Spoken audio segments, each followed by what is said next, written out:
parlant. Alors je vais quand même commencer par une mise en situation rapide de notre propos.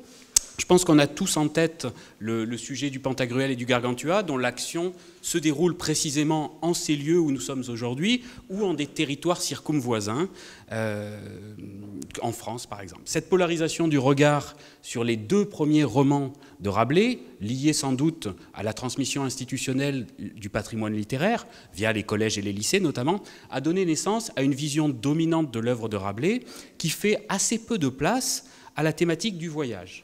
Il s'agit pourtant, comme Mathilde l'a bien rappelé, d'une dimension essentielle de cette œuvre qu'on ne peut limiter, vous l'avez bien compris avec les interventions de mes collègues les jours passés, et aujourd'hui même, œuvre donc qu'on ne peut limiter évidemment au seul livre de 1532 et de 1534, et de la fin du tiers-livre de 1546 au cinquième livre, c'est bien en effet d'un voyage, d'une navigation, pour être plus précis, qu'il s'agit.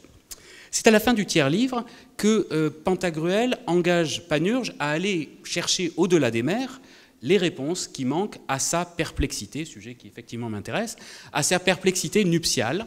Alors je rappelle d'un mot la question essentielle de ce troisième roman, qui est celle du mariage.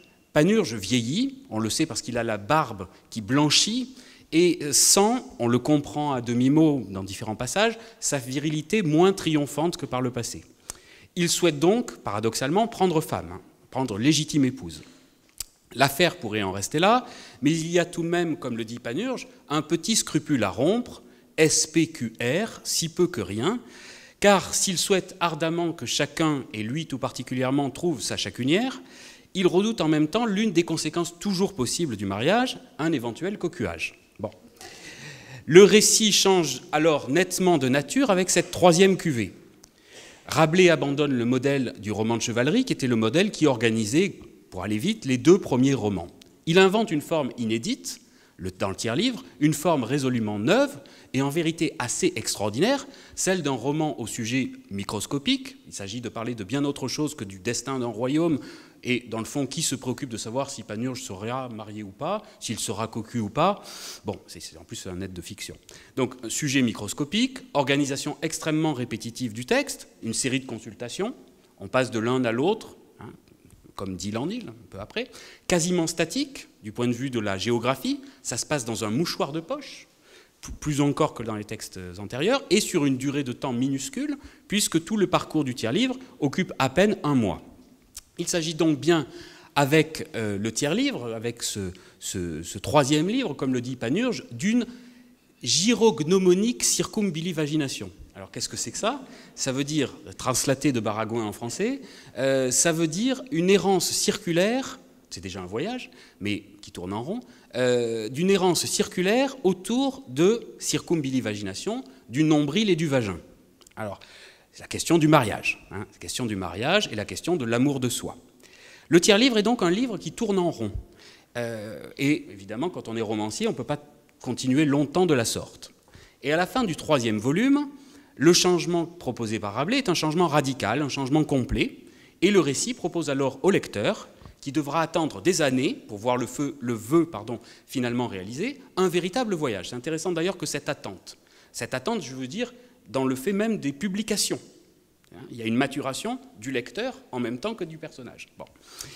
Donc, un voyage véritable, cette fois-ci, qui a été comme préparé par l'attente interminable du tiers-livre. Il y a une rupture du point de vue de l'organisation de l'œuvre dans son ensemble. Bond spectaculaire dans l'espace et dans le temps, désormais, qui occupe la totalité du quart et du cinquième livre. De local et circonscrit, l'empan devient proprement gigantesque. Il ne s'agit plus de parcourir les chemins du Chinonais ou même de France, mais de se lancer par-delà les mers à la recherche d'une réponse, d'un mot, celui, vous le savez, de la dive-bouteille. Alors, quant à savoir où se trouve la dive-bouteille, vous avez compris qu'il y a des débats, mais ça c'est une autre affaire. Alors, cela se passe donc au chapitre 44 que vous avez à l'écran du tiers-livre. On va mettre le récit en mouvement. Je lis le texte qui met en branle l'aventure panurgienne.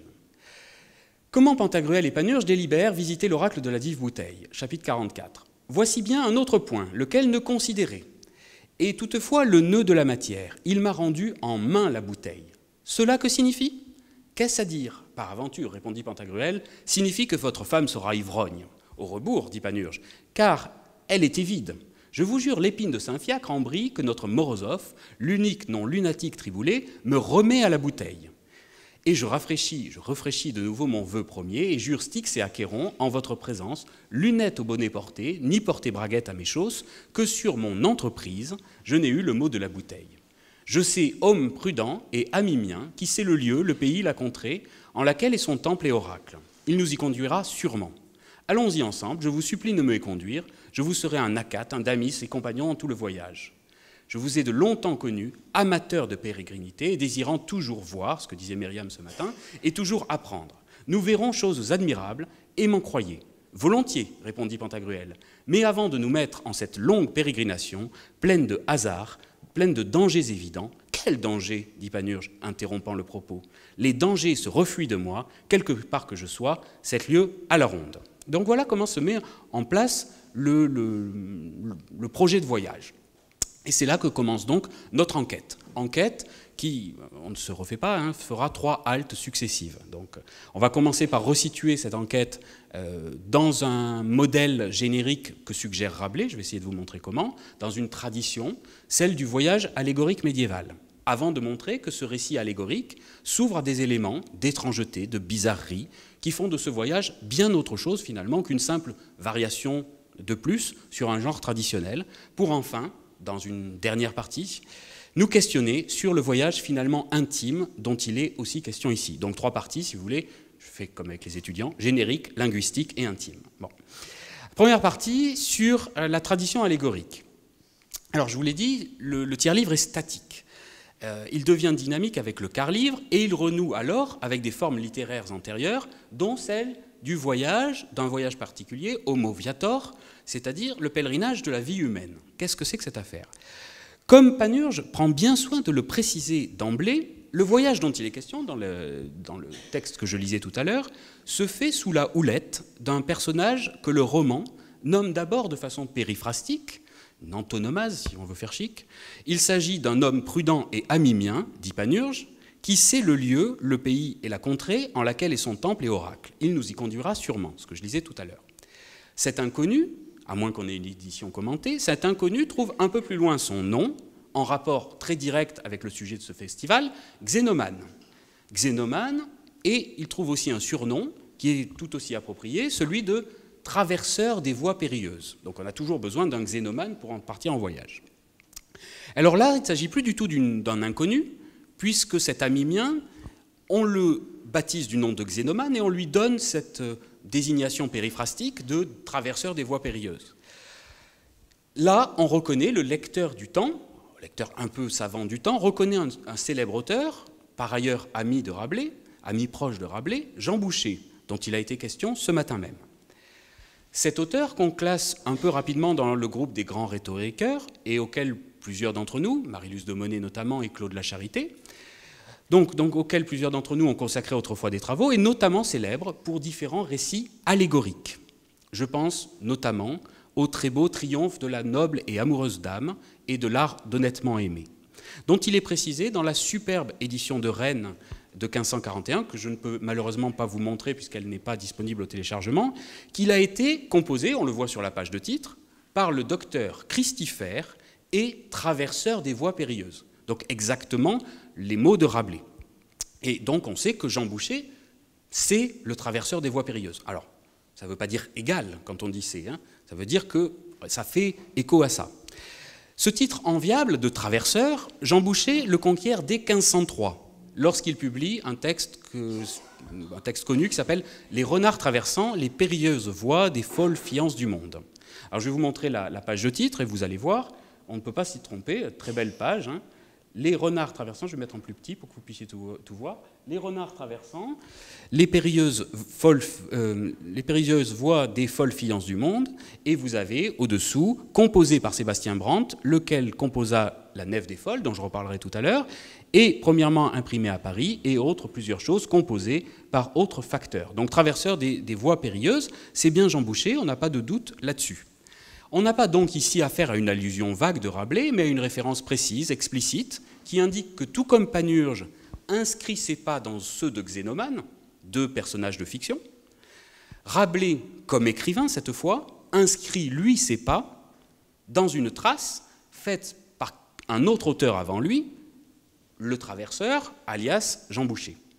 Donc, il y a deux voyages simultanés. Il y a le voyage du personnage et puis il y a le voyage de l'écriture.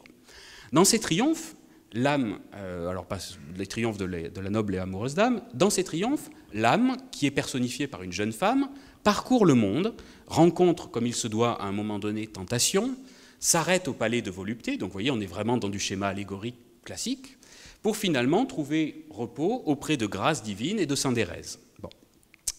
Cette superbe édition, je vous l'ai dit, n'étant pas disponible, j'ai choisi de vous montrer plutôt quelques pages d'un autre texte de Jean Boucher, mais qui fonctionne de la même façon, qui s'appelle « L'amoureux transi sans espoir ». Alors je vous montre ça, tout un programme. Hein.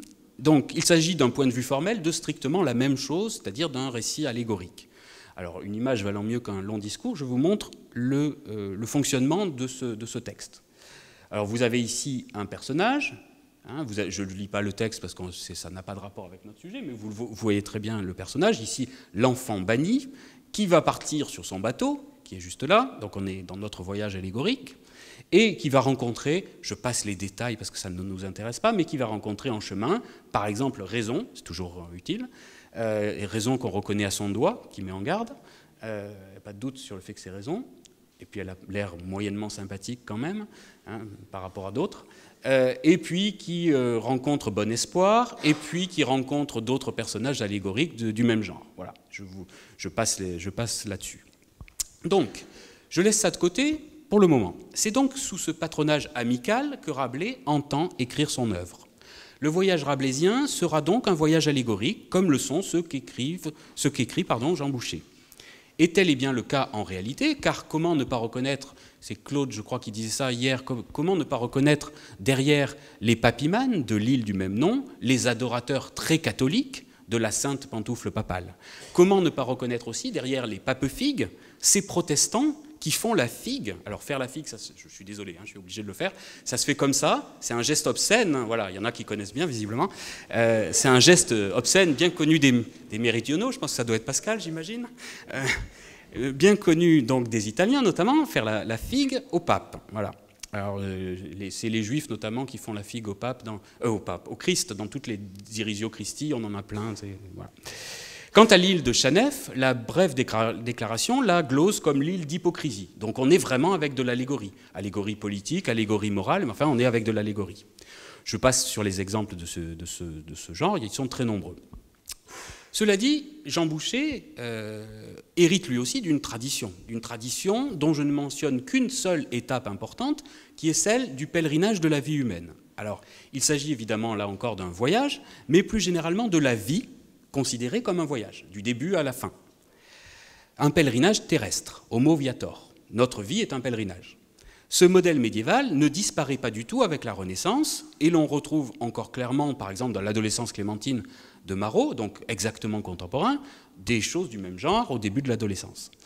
Ce pèlerinage, écrit donc par Guillaume d'Igulleville, je vais essayer de vous montrer quelques jolies images, au début du XIVe siècle, donc bien avant Rabelais, est loin d'avoir épuisé toute sa fortune et toute sa carrière éditoriale. Et on continue évidemment à le publier du vivant de Rabelais, en 1486, enfin s'il est né, en 1500, en 1511, etc.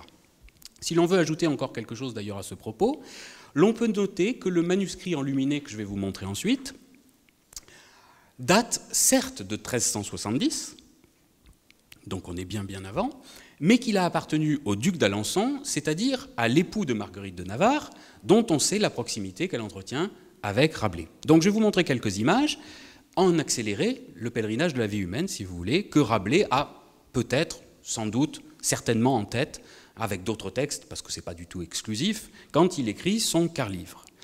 On voit dans ce texte, vous allez le voir, un pèlerin affronter tour à tour tous les dangers qui menacent son âme, et sont nombreux, avant de parvenir au port de salut, port salut, hein, et finalement à la Jérusalem céleste. Alors je vous montre quelques images, je vais faire la vie humaine en accéléré. Donc vous voyez ici d'abord, je ne sais pas si c'est clair, allez, voilà, la mise en route du pèlerin, avec son bâton de pèlerin, on le reconnaît tout de suite comme un pèlerin, et la pente est raide déjà, hein, dès le début. Donc on monte, et qui on rencontre tout de suite, voilà, bien sûr, vous l'avez compris, c'est oisiveté, Hein, Mathilde, tu as compris? Oisiveté qui est donc la mère de tous les vices. On le comprend d'ailleurs à sa posture.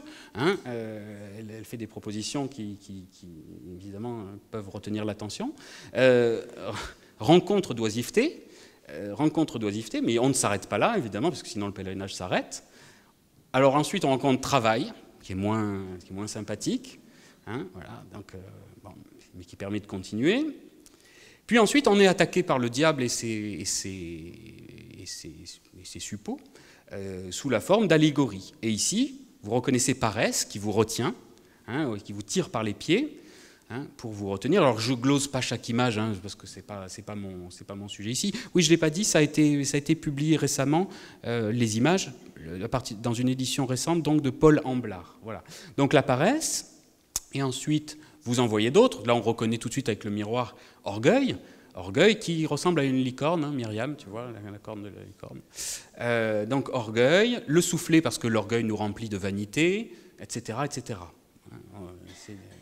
Et le pèlerin continue son chemin. Orgueil, envie, avec des choses qu'on pourrait gloser aussi. On laisse de côté. Envie. Et puis il est attaqué par colère, sous la forme d'une femme velue, là, et avec des dents de scie. Bon, voilà. Colère. Rencontre avarice. Voilà. Puis gloutonnerie. Puis luxure sur un porc, évidemment. Voilà. Et elle présente, comme on dit au XVIe siècle, son faux visage, c'est-à-dire un visage sympathique, mais en réalité, on sait à quoi ça mène. Alors, luxure, et puis le pire du pire, à la fin, hérésie, qui sent son fagot, vous voyez, qui sent son fagot à tous les sens du terme, donc hérésie, et qui a un sale nez d'ailleurs, hérésie, on voit qu'elle n'est pas sympathique. Et puis, le pèlerin devant arriver à bon port, parce que sinon il n'y a pas de récit, finalement il se détourne d'hérésie et de tout ça, arrive à trouver nef de religion, et là c'est bon, il est sauvé, et j'en parlerai après. Donc il reprend un bateau, mais une sorte de deuxième voyage. Voilà. Donc ce type de pèlerinage, c'est ce à partir de quoi les hommes de l'époque envisagent aussi le voyage. Alors on mesure, les lecteurs de Rabelais mesurent évidemment par cette comparaison rapide à quel point le quart-livre n'est pas un pèlerinage. Mais l'on entrevoit en même temps, nous semble-t-il, combien l'héritage est présent. Les noms ont changé, mais on retrouve un certain nombre de choses. L'île des Andouilles, est-ce que ça ne serait pas un avatar renaissant de gourmandise ou de gloutonnerie? Quant à colère, il est difficile de ne pas se rappeler que Picrocole l'incarne jusque dans son nom propre. Alors il l'incarne jusque dans son nom propre, ça, quand je dis ça, je me mets une note de bas de page à moi-même en même temps. Il l'incarne pour ceux qui connaissent le grec à l'époque, c'est-à-dire quasiment personne, enfin, voilà, ou un tout petit public. Pas en tous les cas, pas celui qui fait l'achat de son texte à la foire de Lyon. Bon. Donc Billamer, on le sait, c'est colère. Bon. Donc il y a bien quelque chose, me semble-t-il, du souvenir de cette tradition-là. Ce modèle pieux n'est évidemment pas le seul, et on pourrait multiplier les exemples. Je vais en choisir un seul qui contrebalance d'une certaine façon ce que ma présentation pourrait donner à croire. Je vais vous présenter un autre voyage qui n'est plus cette fois-ci la nef de religion, c'est une autre nef qui croise aussi au large de Saint-Malo à la même époque, qui est la nef des fous de Sébastien Brandt. Alors Sébastien Brandt, c'est un tout petit peu... Enfin,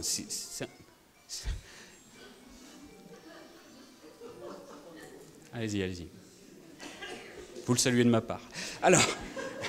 Donc, la nef des fous de Sébastien Brandt, 1457-1521, et cette nef des fous n'est pas un pèlerinage qui nous mène vers une quelconque abbaye de Thélème. Ouais, c'est bon, d'accord. Donc, ce n'est pas un pèlerinage vers une quelconque abbaye de Thélème qui serait une variante de la Jérusalem céleste. Il s'agit là d'un voyage tout différent, qui est un voyage vers Naragonie. Naragonie, c'est une autre destination, c'est la terre des fous. On va partir vers la terre des fous, terre de folie au-delà des mers. et vogue la galée, comme on dit au XVIe siècle. Et vogue la galée, c'est ce que je vais essayer de vous montrer juste après. Alors je vais vous montrer l'édition de 1498 de Marneffe, de la Nef des Fous. Marneffe nous en avertit dès la page de titre. Il s'agit là, dit-il, d'un joyeux livre. Joyeux livre qui nous rappelle peut-être la promesse qui est faite à la fin du tiers-livre, selon laquelle, par ce voyage, nous n'engendrerons mélancolie. Peut-être qu'il y a un lien direct entre ces deux textes. Alors je vous montre, là encore c'est la même chose, c'est un texte allégorique, cette fois-ci on est avec des fous, et on s'embarque avec des fous. Donc, vous voyez la nef des fous du monde, les fous c'est vous et moi, hein, on a tous notre folie, et le nombre de fous est infini, comme il est dit, hein, etc. Donc vous avez chacun qui a ses attributs, le fou au sécateur, là, le fou au marteau, et chacun a sa folie propre. Voilà. Des gens qui veulent toujours couper, des gens qui veulent toujours taper. Hein, on pourrait métaphoriquement gloser ça. Donc, homme mortel qui désirait savoir comment on peut en ce monde bien vivre, et mal laissé, approchez, venez voir, et visitez ce présent joyeux livre, à tous états, bonne doctrine il livre, notant les maux et vices des mondains, venez-y tous, et ne faites dédain, dudit livre comme...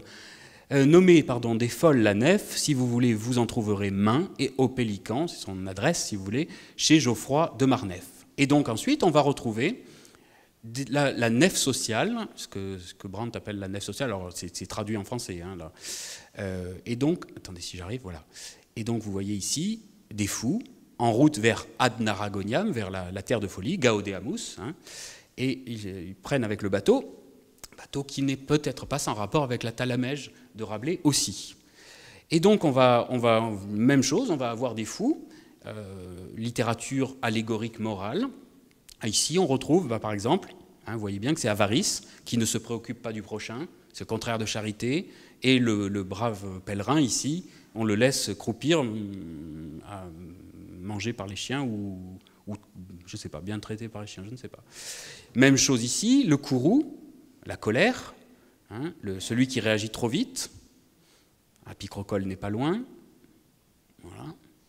Ici, la curiosité, Myriam, hein, de trop grande curiosité, ceux qui désirent tout voir, connaître le monde partout, c'est une sorte de folie. Hein, libido scandi, Saint-Augustin, tout ce qui nous a été bien expliqué ce matin, donc curiosité. Ici, la garoulité. Alors, la garoulité, c'est le fait de trop parler. Bavardage, si vous voulez. Garoulitas, et donc vous avez les emblèmes de garoulité, c'est celui qui a la langue bien pendue, là, et puis une sorte de perroquet, on va dire, et les oiseaux qui piaillent sans arrêt, hein, de nimia garoulitate. Ici, la gourmandise, vous voyez qu'on retrouve la même chose finalement que dans le pèlerinage de la vie humaine, simplement traité différemment. Alors je l'ai mise celle-là parce qu'on vous recommande déjà de boire du vin de façon modérée, c'est le terme qui est employé, hein, donc les préceptes de la nef des fous valent encore aujourd'hui, vous voyez, parce que sinon, qu'est-ce qui vous arrive? Vous voyez le pauvre malheureux là qui montre sa jambe pleine de je ne sais quoi, de varices, d'ulcères, je ne sais pas ce qui peut arriver en buvant trop. Voilà, donc vous avez des mêmes choses, et là, pourquoi ça fait ça, je ne sais pas. Ah, j'en ai perdu une. Voilà, impatience, le soufflet, ce qui rappelle le conte dans le Cid, bon, peu importe, hein, on est dans une autre période. Ici, la jalousie, donc vous voyez comment le monsieur qui est là surveille la dame qui est là, et la dame qui est là surveille le monsieur qui est là, donc ils se regardent d'un sale œil, voilà. Et à la fin, on arrive, il faut choisir, soit on arrive à Port-Salut, soit on arrive chez l'Antéchrist, vous voyez, les bateaux arrivent à différents endroits. Celui-ci, c'est l'Antéchrist. Alors l'Antéchrist, il est directement inspiré par le diable qui est là, qui lui souffle à l'oreille ce qu'il doit dire. Et c'est un tonneau, hein, on a bien l'impression que c'est un tonneau sur lequel est juché l'Antéchrist. Tandis qu'ici, Saint-Pierre, reconnaissable à son énorme clé, ouvre la porte de la nacelle Saint-Pierre. Et vous voyez, ceux-là ne sont pas attifés d'un bonnet de fou, mais ils sont correctement vêtus. Bon. Alors, entre ces deux navigations que je vous ai présentées, celle au Moviator et puis celle-ci, il est permis, je crois, de ne pas choisir. Il est même recommandé de ne pas le faire si l'on veut éviter de faire de Pantagruel un autre Christ, comme certains commentateurs ont pu le faire hein, dans la critique littéraire, ou des aventures de Panurge, une simple farce sans signification. Sans entrer plus avant dans un débat interprétatif qui est peut-être pas d'actualité maintenant.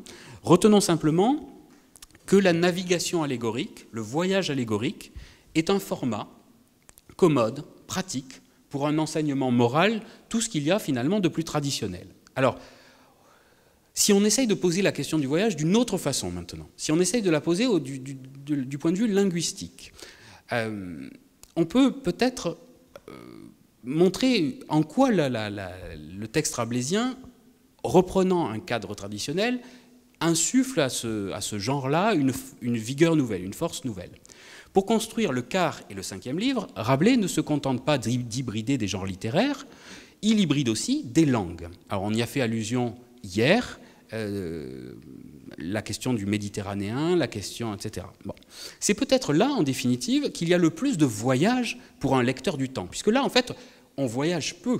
Bien sûr, c'est la thématique du voyage, mais le lecteur est en terrain connu, tandis que pour la question de la langue, c'est peut-être pas aussi simple. Il y a pour le coup, là, la rencontre d'une véritable altérité au cœur même de ce qu'on est censé le mieux connaître, c'est-à-dire sa propre langue. De ses trajets personnels et de ses lectures, Rabelais rapporte, ou invente, à vrai dire, des matériaux inconnus avec lesquels il forge une langue nouvelle, une langue proprement inédite, et si j'ose dire mon avis, une langue, en fait, assez peu compréhensible pour le lecteur du temps, en partie en tous les cas. Il le fait explicitement dans le quart-livre, avec l'épisode célèbre des paroles gelées, dont le dégel, dans les mains des navigateurs, donne lieu à une étrange symphonie. Alors vous les avez ici, hein, les paroles gelées, on va les entendre, lesquelles ensemblement fondu, ouim, is, tic, torche, vlor, brodebrac, freux, alors après, bou, bou, bou, bou, bou, bou, bou, trac, trac, tre, etc., etc. Je m'arrête là parce que je le lis très mal et je ne sais jamais lire un texte comme ça. Bon. Alors, en tous les cas, on voit qu'ici, au cœur même de la langue, apparaissent des choses dont on n'a pas l'habitude. Et en fait, d'une certaine façon, ça c'est la partie immergée, la partie visible de l'iceberg, parce que c'est constamment le cas, enfin c'est fréquemment, disons, le cas dans son œuvre. La langue parlée du XVIe siècle, vous le savez, n'est pas stabilisée. Les langues régionales, voire micro-régionales, y ont une force et une importance qu'il est difficile d'imaginer aujourd'hui, de sorte que le véritable voyage n'est peut-être pas celui qu'on croit, c'est peut-être pas l'histoire d'un trajet qui mène Panurge de Saint-Malo à la Dive-Bouteille, mais d'une langue connue, celle du Chinonais par exemple, à une langue proprement inouïe, jamais entendue. Alors de ce projet, nous ne prendrons qu'un seul exemple, et en le simplifiant encore outrageusement, et sans entrer dans les implications politiques de cette orientation linguistique. Exemple que nous devons à Marie-Luce de Monnet, qui est dans la salle, et dont j'emprunte absolument tout le développement qui suit, à laquelle j'emprunte tout le développement qui suit. Développement qui vient d'une page célèbre du quart-livre, le passage de la tempête. Alors je vous le montre ici, dans l'édition de 1552, Marie-Luce de Monnet a,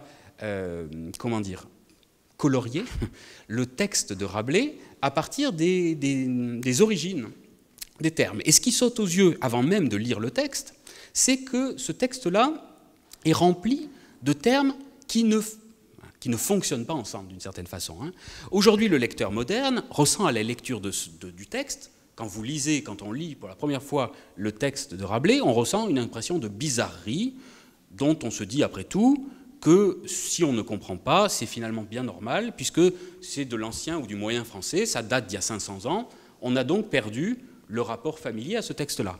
Je ne suis pas sûr que ça soit le fin mot de l'histoire, parce que en fait, ce type de résolution-là est une résolution peut-être un peu factice. Ce qui saute aux yeux quand on prend le texte de Marie-Luce de Monnet, c'est à quel point, à l'époque même de sa rédaction, le texte rabelaisien est construit comme une marqueterie de termes exotiques. La description des actions des marins obéit non seulement à des langues régionales absolument distinctes, mais même à des marines, alors en termes techniques, celle du Levant, celle du Ponant et celle de la Loire, qui sont assez concrètement incompatibles. Vous ne pouvez pas donner des ordres dans des langues différentes aux marins. Vous avez une marine, vous ne pouvez pas changer de langue. Si vous utilisez 15 langues différentes, ou 3 langues ou 4 langues différentes, vous obtenez, du point de vue de la navigation, des résultats calamiteux. Mais regardons le passage qui donne, je crois, une bonne idée de ce monstre textuel qu'est peut-être l'écriture de Rabelais. Je vois le ciel du côté de la transmontane. Alors à chaque fois, je ne vais pas le dire, mais vous voyez, Méditerranée.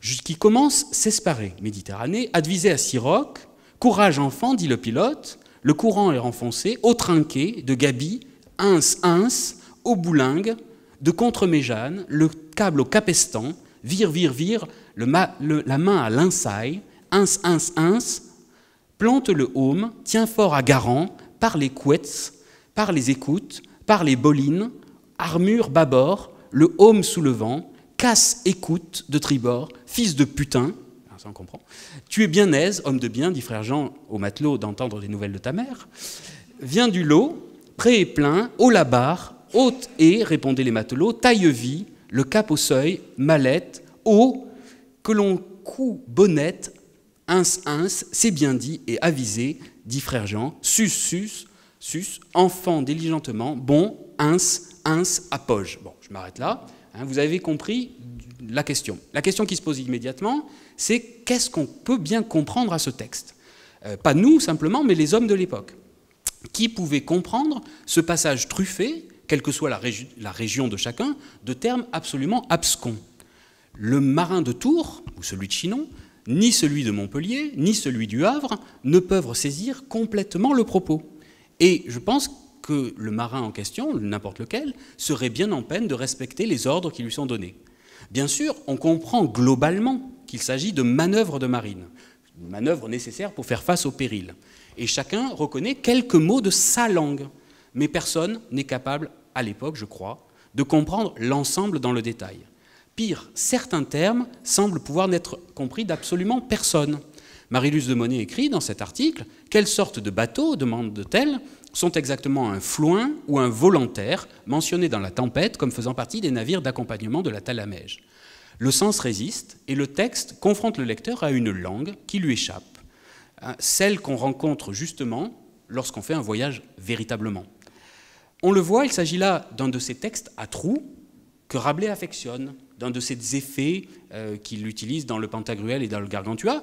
Texte à trous, par exemple, on peut penser au fanfreluche antidoté, dont j'avais eu l'occasion, je crois, de parler il y a quelques années de cela. Langue imaginaire, confrontation avec de l'étrangeté. De sorte que quand on appelle ce texte-là du français aujourd'hui, bien sûr, c'est pas faux, mais c'est un peu téméraire. Alors, à la différence de l'entreprise de Dante, telle qu'elle est présentée et expliquée par Mireille Huchon, Rabelais construit ici une langue qui n'est finalement pas ce que la savante éditrice de la Pléiade décrit comme un vulgaire illustre, c'est-à-dire, je la cite, une langue faite des éléments communs aux langues éparses, une sorte de modèle archétypal du français. Le projet rabelaisien me semble, pour dire les choses, moins nationaliste et dans le fond plus littéraire. Je ne pense donc pas, comme elle, que cette langue mêlée, indépendante de tous les usages locaux, construite à partir des dialectismes, contribue à forger, je la cite, une langue faite des éléments communs aux langues éparses, une sorte de modèle archétypal. Bon.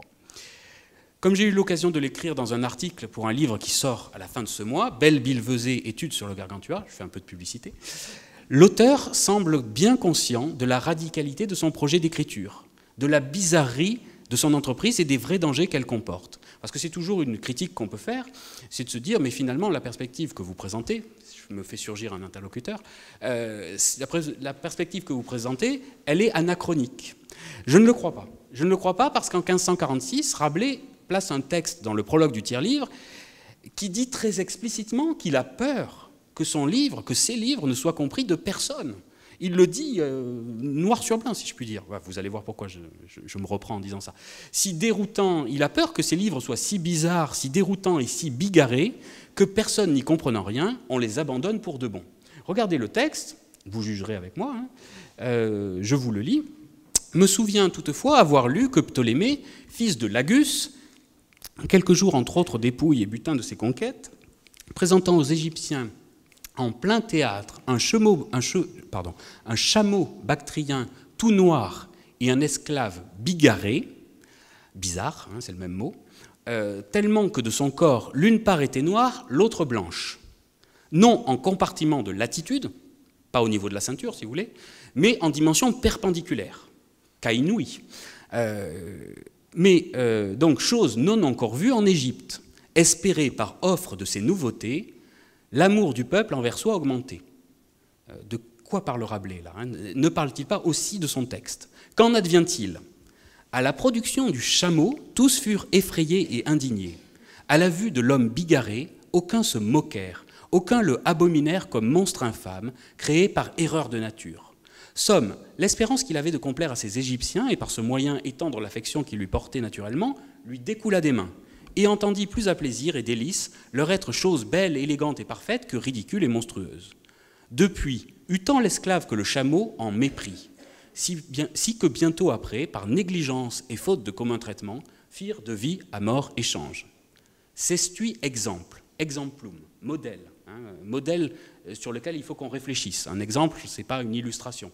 Un exemple, c'est exemplaire. Cestui exemple me fait entre espoir et crainte variées, doutant que pour contentement propensé, c'est-à-dire mon projet c'était de donner du plaisir, je rencontre ce que je abhorre, que mon trésor soit charbon, que pour Vénus advienne Barbette le chien. Alors ça c'est quand on joue au dé, c'est des combinaisons de dés.